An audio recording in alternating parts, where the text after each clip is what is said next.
Hello అందరికీ. నాటి నేస్తాలు, మన చిన్ననాటి జ్ఞాపకాలు, మాటల్లో మమకారం, కథల్లో మనస్సు, కుటుంబ కథలకు స్వాగతం, సుస్వాగతం. మరి నా కథలు మీకు నచ్చినట్లయితే లైక్ చేసి సబ్స్క్రైబ్ చేసుకోగలరు. నా కథలు వింటున్న వారికి చిన్న మనవండి. మరి ఈ కథ విన్న తర్వాత కథ మీకు నచ్చినట్లయితే మరో ముగ్గురికి షేర్ చేయగలరు. మరి ఈరోజు కథ ఏంటో చూసేద్దామా? కథ పేరు పరువమా నిదానించు. దీన్ని మనకు అందించిన వారు మజ్జి భారతి గారండి. వయసులో ఉన్నప్పుడు ఉండే ఆకర్షణ వలన కొన్ని జీవితాలు ఎలా చిక్కుల్లో పడతాయో మీ అందరికీ తెలుసండి. మరి ఈ కథలో సుదేష్ణకి ఏం జరుగుతుందో చూసేద్దామా? ఇక కథలోకి వెళ్ళిపోదామండి.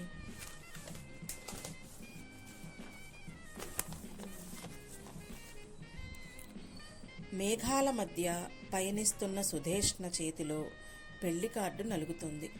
మై గాడ్, ఆ రోజు అంకుల్ రాకపోయి ఉంటే ఇందులో పెళ్లి కూతురిగా తన పేరుండేది. Thank God. అసలు 17 ఏళ్ల వయసులో ఏం తెలుసని ఆలోచిస్తే నవ్వొస్తోంది. అప్పుడెంత మూర్ఖంగా ప్రవర్తించామా అని. ఆ వయసులోనే ప్రేమ, ఒకరిని విడిచి ఒకరు ఉండలేమన్న భ్రమ, పెద్దల్ని ఎదిరించైనా పెళ్లి చేసుకోవాలన్న అవివేకం, పెళ్లి చేసుకొని ఇంటికి తిరిగి వస్తే వాళ్లే ఒప్పుకుంటారన్న విశ్వాసం. ఎంత తెలివి తక్కువతనం! అసలు సిద్ధార్థలో తానేమి చూసిందప్పుడు? అందమా, చదువా, ఆస్తా? పెద్ద అందగాడు కాదు, చదువులో తనకన్నా తెలివైన వాడైతే కాదు. ఆస్త? అప్పటికటువంటి విషయాలను ఆలోచించుకునేంత తెలివితేటలు కూడా లేవు. మరెందుకు ప్రేమించానని అనుకుంది. తనని తానే ప్రశ్నించుకుంటే దానికి ఇప్పుడు సమాధానం లేదు. వయసుతో వచ్చిన ఆకర్షణే ఉంటుంది. అది వ్యామోహంగా మారి ఉంటుంది. లేకపోతే మరేమిటి? సిద్ధు పేరు వినగానే తనలో ఏవో పులకింతలు. సిద్ధు వేళ్ల కొసలు తాకగానే మనసులో ప్రణయ రాగాలు. అవే జీవితానికి అర్థం, పరమార్థం అనిపించేవి. సిద్ధుని క్షణం వదిలి ఉండలేననిపించింది. సిద్ధుని తప్ప మరెవ్వరిని ఊహించుకోలేకపోయేది. మరిప్పుడో 7 ఏళ్ల గతానికి వెళ్తే అంత ఫూలిష్గా ప్రవర్తించిన తానేనా అనిపిస్తుంది ఇప్పుడు. ఆ రోజు అంకుల్ రాకపోయి ఉంటే మై గాడ్, ఈసరికి పెళ్ళైపోయి పిల్లల్ని కూడా కనుండేదేమో. ఊహించుకోవటానికి చాలా భయంగా ఉంది. హైదరాబాద్ పారిపోయి పెళ్లి చేసుకుందామని ట్రైన్ ఎక్కిన తమ పక్కన సిద్ధు వాళ్ళ నాన్నగారు. గుండాగినంత పనైంది తామిద్దరికి. వాళ్ళ అబ్బాయిని లేపుకు వెళ్ళిపోతున్నాడని ఎన్ని మాటలంటారో. తమ కుటుంబం పరువు తీస్తారేమో. ఇప్పుడు ఇంటికి తిరిగి వెళ్ళి అమ్మా నాన్నలకు మొహాన్ని ఎలా చూపించాలి అనుకుంటూ ఎంత టెన్షన్ పడిందో. ఎంసెట్ ఎంట్రన్స్ రాసిన కూతురు ఒక అబ్బాయితో లేచిపోయిందంటే తన తల్లిదండ్రుల దృష్టిలో తానెంత హీనంగా నిలబడాలి. దానికన్నా చచ్చిపోవడం నయం.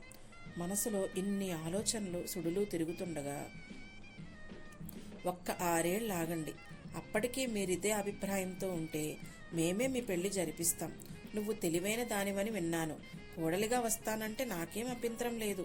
నీ తల్లిదండ్రులు కూడా ఒప్పించగలను. మీరిద్దరూ ఒకరినొకరు చూసుకోకూడదు, మాట్లాడుకోకూడదన్న కండిషన్ కూడా నేను పెట్టను. మీకు నచ్చినట్లు ఉండొచ్చు. 6 ఏళ్ల తర్వాత మీకు పెళ్లి చేసే అవకాశాన్ని మాకివ్వండి అని ఆయనంటే తనకెంత ఆనందమేసిందో.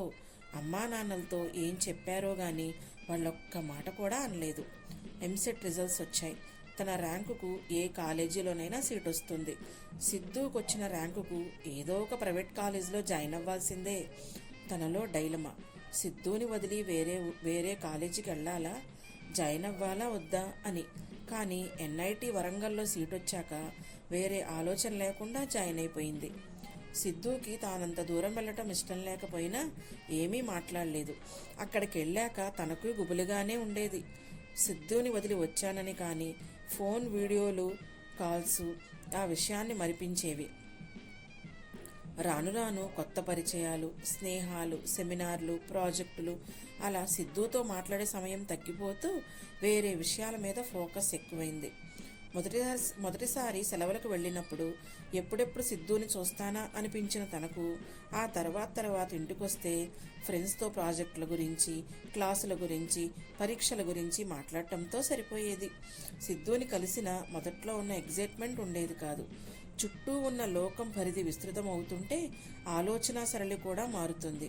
ఆ విషయం ఎన్ఐటీలో చేరాక తెలిసింది. తనకు ఎన్ఐటీ క్యాంపస్లో కొన్నాళ్లు గడిపాక దీని ముందు ఇంతవరకు తాను చూసిన ప్రపంచం చాలా చిన్నదనిపించింది.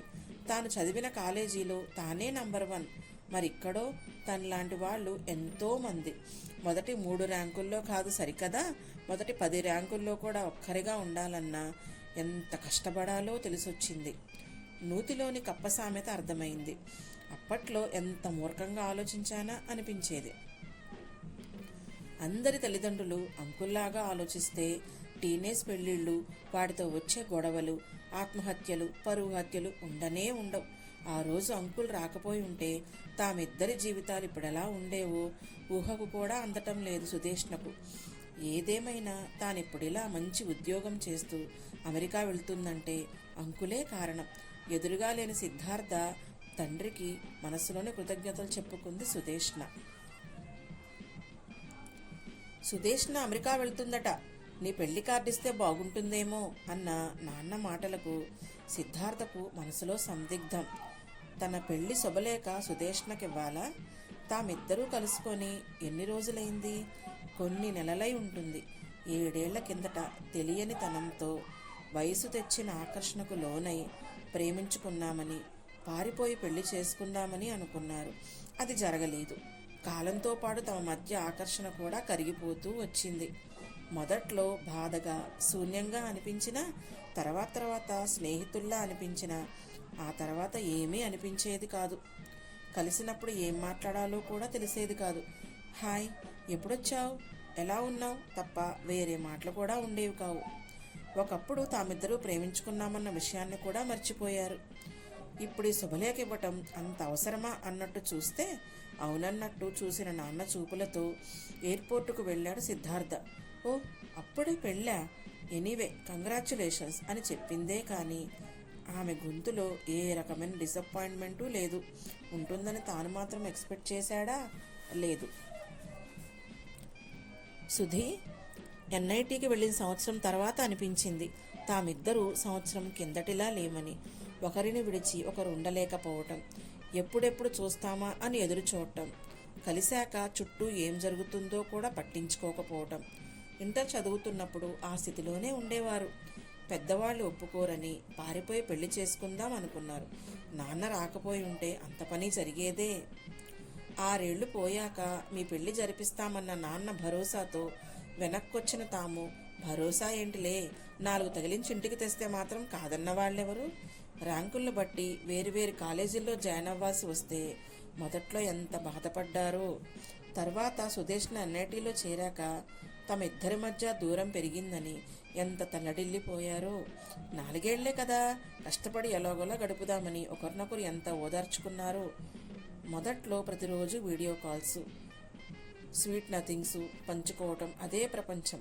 ఆ తర్వాత నెమ్మదిగా సుధీ తనకు దూరం అవుతున్నట్టు అనిపించేది. మొదట్లో ప్రతిరోజు ఫోన్ చెయ్యమనే సుదేష్ణ తర్వాత బిజీగా ఉన్నాను, రేపు మాట్లాడదామే ప్లీజ్ అనేది. ఫస్ట్ సెమిస్టర్ తర్వాత కలిసినప్పుడు ఉన్నంత ఎగ్జైట్మెంటు సెకండ్ సెమిస్టర్ తర్వాత లేదు. చిత్రంగా తనకి కూడా పెద్ద బాధ అనిపించలేదు. తర్వాత తను వచ్చాక తెలిసేది వచ్చిందని. తానేమో ఉన్న ఊర్లోనే ఇంజనీరింగ్ అయ్యాక నాన్న బిజినెస్ చూసుకుందామని, సుధీకేమో పై చదువులు చదవాలని, ఎంఎస్ చేసి అమెరికాలో ఉద్యోగం చెయ్యాలని. ఇద్దరి కోరికల్లో ఎంత వ్యత్యాసమో. రోజులు గడుస్తున్న కొద్దీ తామిద్దరూ ఒకరికొకరం సరిపోమేమోనని అనిపించేది. ఆ విషయం పూర్తిగా ఎప్పుడు తెలిసింది తనకు? First year పరీక్షలయ్యాక.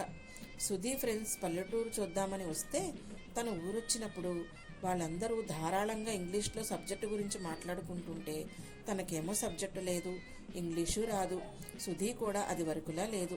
వేషభాషలు పూర్తిగా మారిపోయాయి.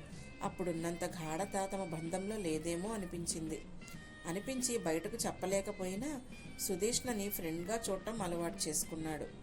ఆ తర్వాత అది లేదు. అప్పుడు అర్థమైంది అసలు తమ అభిరుచులు, అభిప్రాయాలు, ఆకాంక్షలే వేరని. ఇంటి నుండి పారిపోతున్న తామిద్దరిని తిట్టకుండా చదువుకున్నాక నిర్ణయం మీదే అని నాన్న చెప్పబట్టి గాని, బుద్ధుందా మీకసలా, ఈ వయసులో ప్రేమలు పెళ్ళిళ్ళ అని తిట్టి ఉంటే ఖచ్చితంగా రెబల్స్లా తయారయ్యేవాళ్ళు.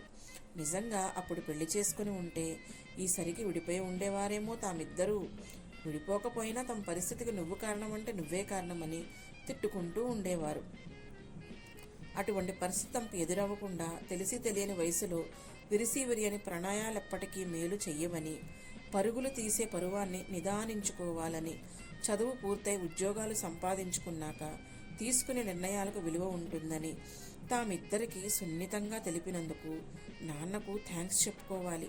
అంతేకాదు, ఈ శుభలేఖ ఇప్పించి ఒకప్పుడు తమ ఇద్దరి మధ్య ఏదో జరిగిందనే అపరాధ భావాన్ని తన మనసులో నుండి తొలగించినందుకు కూడా థ్యాంక్స్ చెప్పుకోవాలి.